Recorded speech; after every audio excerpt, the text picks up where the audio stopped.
primer o segundo año, y eso es bueno porque entiendo que recién están viendo algunos temas generales y es ahora cuando se preguntan con algún detenimiento si el derecho es una ciencia o no lo es. Están esos famosos libros de introducción al derecho, el sistema jurídico, en fin, diversos manuales y textos en general que nos van guiando en este asunto. Bueno, ¿qué es lo que modestamente puedo decir? De hecho, soy una persona bastante controversial, es decir, que la idea de acá no es que se haga con una concepción fija y una respuesta simple, sino mi idea es un poco, mi pretensión es un poco hacerles la vida difícil. Que aquellos que sostengan que es ciencia, yo ofrecerles para ellos argumentos que tendrían que responder antes de estar tranquilos con su tesis de que el derecho es ciencia. Y aquellos que sostengan que el derecho no es ciencia, pues hacer también lo mismo. Finalmente la filosofía no es un área, creo yo, donde se encuentran respuestas. Como digo entre amigos, si quieren respuestas, bueno, no estudien filosofía, ¿no? Estudien otras cosas, ahí sí van a encontrar respuestas. En la filosofía no encontramos respuestas. En las matemáticas algunas respuestas, en la lógica también, pero en la dogmática y en la doctrina no. Ahí sí encontramos respuestas muy precisas, por algo se llama dogma. Los dogmas son ideas rígidas, eso es lo bonito del dogma. Lo que no nos gusta del dogma es que son ideas rígidas, coactan la libertad de pensamiento. Creo que la idea que ha de alguna manera iluminado el siglo XX sobre qué es ciencia, no solo en el derecho, sino también en otras áreas, como por ejemplo la física, ha sido la idea de una razón completa, es decir, la facultad humana llamada razón es capaz, por lo menos en potencia, de dar cuenta de todas las preguntas que acaecen en esta vida.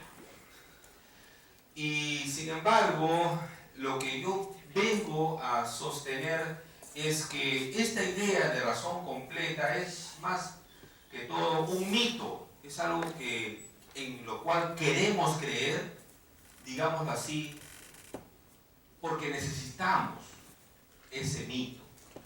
Sin embargo, si nos adentramos a la historia de la ciencia en general,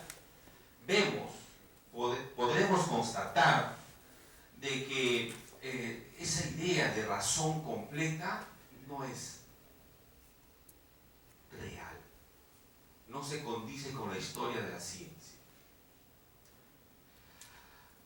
Y claro, ojo, los fines de la doctrina es elaborar los conceptos legales en los textos emitidos por el legislador de manera consistente, ¿no?, sistemática y completa.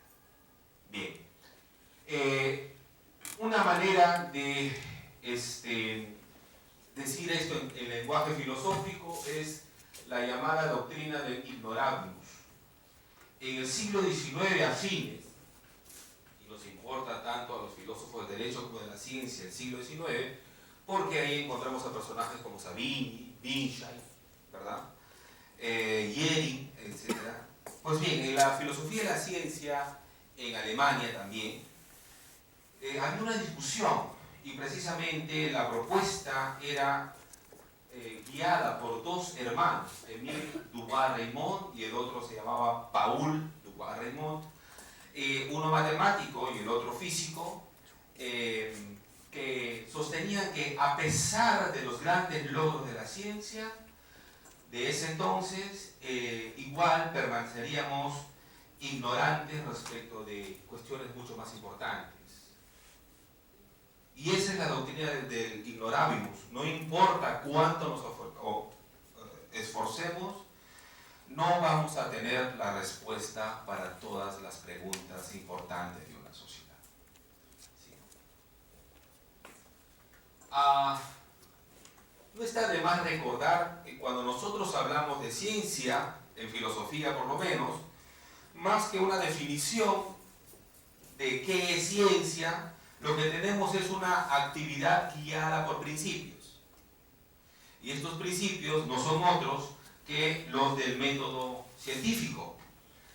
Si bien es cierto, Galileo Galilei es del siglo XVII, no obstante, no soy el único que lo sostiene, sino que estos principios son, digamos, todavía los que rigen la vida científica y, ojo, no solo en lo que respecta a la ciencia física, Galileo Galilei era matemático y físico, sino también a las ciencias sociales.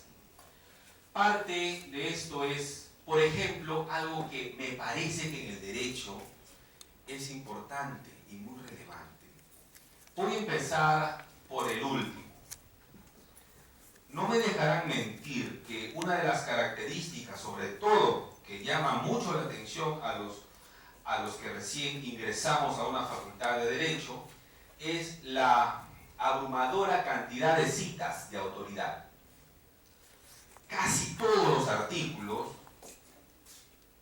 salvo excepciones honrosas, tienen unas notas a pie de página, pero realmente grandes. Los libros igual. Y se cita autoridades y autoridades de diversa naturaleza. O las bibliografías pueden ser muy extensas. Pasan de los 20, digamos, casi no hay un texto de derecho que en su bibliografía al final solo tenga 5 libros. Y sin embargo, en lógica van a encontrar libros con 5 referencias bibliográficas.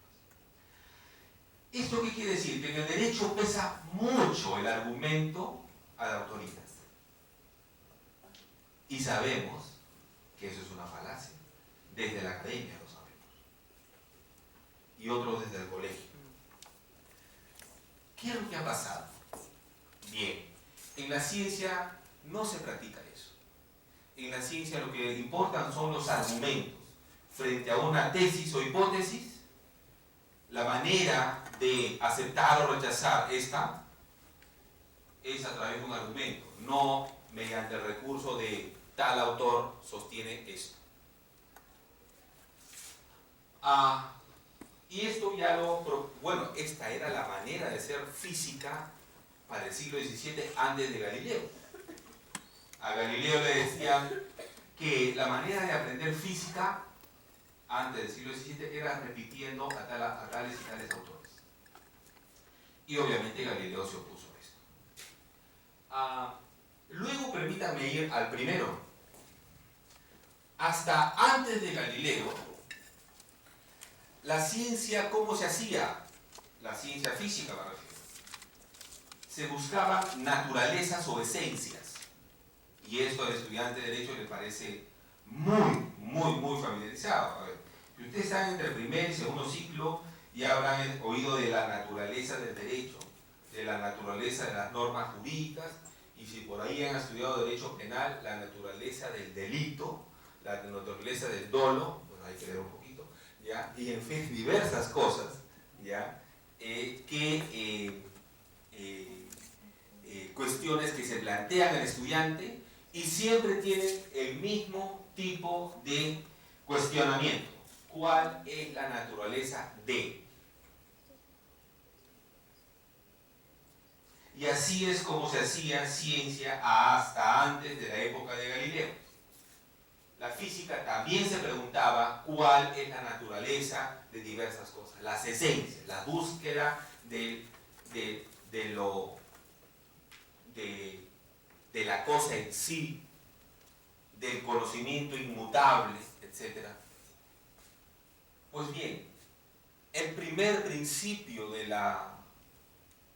método científico es dejar por ahora dejar a un lado por ahora la búsqueda de las esencias. No es renunciar a la pregunta de qué es tal cosa, sino de alguna manera es un cambio metodológico únicamente. De alguna forma también significa, como quiera que hasta ahora el derecho no ha sido capaz de responder a preguntas importantes de carácter social, entonces, habida cuenta también de que normalmente se hace la pregunta de qué es o cuál es la naturaleza de esto y de lo otro, metodológicamente puede optarse por ya no responder a esas preguntas que pueden ser importantes, sino por preguntas más humildes. Y esto tiene que ver con el ego del investigador en derecho. Thomas Kuhn, en 1962, el autor de la estructura de las revoluciones científicas, señaló que una parte importante en la toma de decisiones de los científicos es el ego, la autoridad. El derecho no es distinto. El derecho está conformado por comunidades jurídicas y estas comunidades jurídicas tienen cierta respetabilidad. Y parte de esa respetabilidad se proyecta cuando pregunto, o mejor dicho, cuando les digo, les voy a decir cuál es la naturaleza jurídica del contrato. Yo les voy a decir. No este otro que se ha equivocado, sino yo. O sea, yo no me voy a ocupar en cosas humildes, sino les voy a decir la verdad, en letras mayúsculas. Ese es un esencialismo muy fuerte. Metodológicamente, digámoslo así, es peligroso. Pero bien, se puede entender que eso sucede en la comunidad jurídica, porque la comunidad jurídica es una comunidad de seres humanos. Y el derecho como ciencia o como conocimiento hereda tanto las virtudes como los defectos de esta comunidad. Los otros dos son un poquito más debatibles. Rigor. ¿Qué entendía por rigor a Galileo? Galileo por rigor entendía matemáticas. Y ustedes dirán, bueno, pero si por algo me he venido a derecho es porque no me gustan las matemáticas. Pues eso es netamente histórico, no es la esencia de las cosas. No es que la esencia del derecho sea no incluir las matemáticas. De hecho, para entender lo que se llama análisis económico del derecho, implica cálculo integral.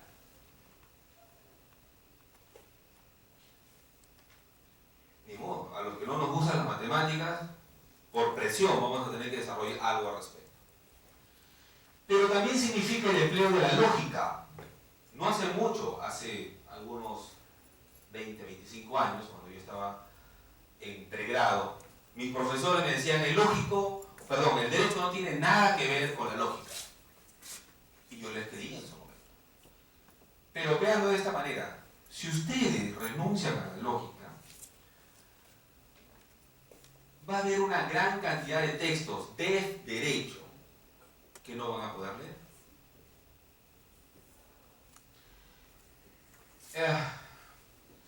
El otro asunto que es mucho más complicado todavía en el derecho es la experimentación. Y esto es a palabras mayores en cuanto a la actividad científica del derecho. Las proposiciones o los enunciados contenidos, déjenme recordar, en el libro de, Messineo sobre el contrato o doctrina general del contrato, creo que se llama así, ya, o la de León Balandarián, digamos, sobre el negocio jurídico, a ver si existe ese libro, no recuerdo bien, pero León Balandarián, ustedes saben que sí existe, ¿verdad? Son contrastables, son falsables, son verificables por experimentación. Es lícito preguntarle a un profesor, digamos, del curso de Derecho Penal, cuando habla del dolo. Profesor, su definición de dolo está comprobado empíricamente. ¿Y cuál es ese estudio en el que se prueba lo que usted sostiene? No. Porque el profesor en el mejor de los casos será honesto y dirá, sí, pues, pero el derecho como esencia no tiene nada que ver con la experimentación. O sea, no interesa si 2 o 3 no cumplen con mi definición de dolo. Basta que haya desarrollado un argumento más o menos plausible. Y esto acompañado de algunas citas redondea mi posición. Si es correcta y honesta mi caracterización del derecho con respecto a estos 4 principios, les pido que reflexionemos sobre cuál es el resultado de este tipo de actividad académica y si finalmente es lo que queremos para la sociedad. Si tengo un derecho que no implica el uso de las matemáticas ni de la lógica, si tengo un derecho que no se valida mediante experimentación, entonces, ¿qué hacen los que no son abogados criticándole al derecho, ¿no?, cuando este, como sistema, no satisface las necesidades sociales?